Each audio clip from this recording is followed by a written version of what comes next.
अंगूठी पहनाई जा चुकी थी। सब अब खाने की प्लेट लेकर अपना अपना कोना पकड़ चुके थे। नेहा अब अपनी सहेली और होने वाली जेठानी व ननंद के साथ सिमटी सिकुड़ी बैठी थी। इधर उधर की बातें चल रही थी। इतने में सासू माँ कमरे में आई और नेहा के पास बैठते हुए बोली, देखो नेहा, अब शादी में कुछ ही दिन बचे हैं तो धूप में कम ही निकलना। बेसन दही और हल्दी का लेप रोज रात को लगाया करना, इससे रंग साफ हो जाएगा। नेहा ने हाँ में सिर हिला दिया। अब जेठानी झांकते हुए बताने लगी, हाँ, नींबू और टमाटर का रस लगाओ तो रंग साफ हो जाएगा। देवर जी को गोरी चिट्ठी लड़कियां पसंद है, मेरे जैसे। और खिलखिलाकर हंस पड़ी।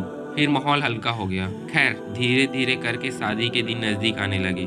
जब तक ससुराल से फोन आता तो घर में रहने, ऑफिस से जल्दी आने व धूप में कम निकलने की हिदायत मिलने लगी। आकाश भी जब भी फोन करता तो अधिकतर उसके सांवलेपन को लेकर छेड़ा करता था। तो कभी सीरियस होकर कहता, नेहा, तुम मुझे सांवलापन से कोई दिक्कत नहीं है, मगर मम्मी का अरमान है कि बहुएं उसकी गोरी हो। अब भाभी तो है, तुम थोड़ी सांवली हो, तो वो जो टिप देती है मान लो।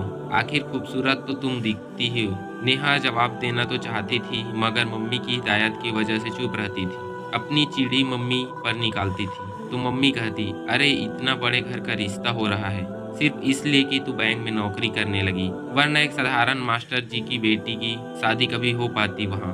तू देख, वो रईस लोग हैं, बड़े लोग के बीच उठना बैठना है, सोसाइटी मेंटेन करते हैं वो। तू किस्मत वाली है कि तेरे ऐसे रंग रूप के बाद भी उन्होंने तुम्हें चुना। फिर नेहा चुप हो जाती।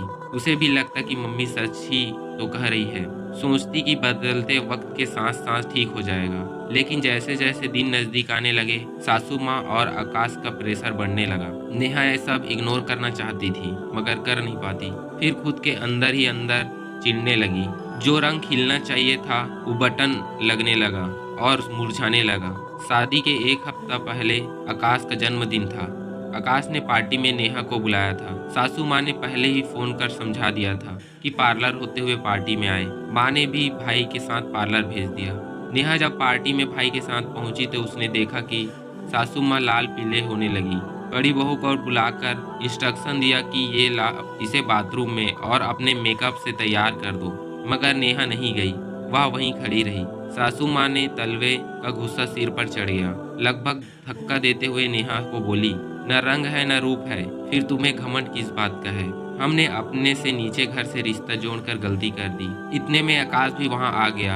हल्ला सुनकर और नेहा का हाथ पकड़ बाथरूम की तरफ भाभी के साथ बढ़ने लगा। नेहा ने धीरे से उसके हाथ से अपना हाथ आजाद करवाते हुए वापस सासू माँ की तरफ बढ़ने लगी और उसके करीब जाकर बोली, हाँ, मैं साधारण घर से हूँ, मेरा रंग सांवला है। मुझे घमंड तो नहीं मगर गर्व है अपने आप पर। मैं अपनी कड़ी मेहनत से आज एक छोटे से मुकाम पर हूँ। और हाँ, मेरे घर वाले आपकी जितने रईस नहीं हैं, मगर उनमें इतना संस्कार तो है कि इंसान को इंसान समझते हैं, उन्हें रंग रूप के आधार पर तौलते नहीं। और आकाश, खैर तुमसे कोई शिकायत नहीं है, क्योंकि तुमने बचपन से ही यही देखा है कि औरत सजावटी सामान है तो उसका सजावट होना लाजमी है। कहते हुए वह हुए अपनी अंगूठी निकालकर अपने होने वाले सांस के हाथ में थमा दी और भाई का हाथ पकड़कर हाल से बाहर निकल गई, एक आजाद हवा की झोंकों की तरह।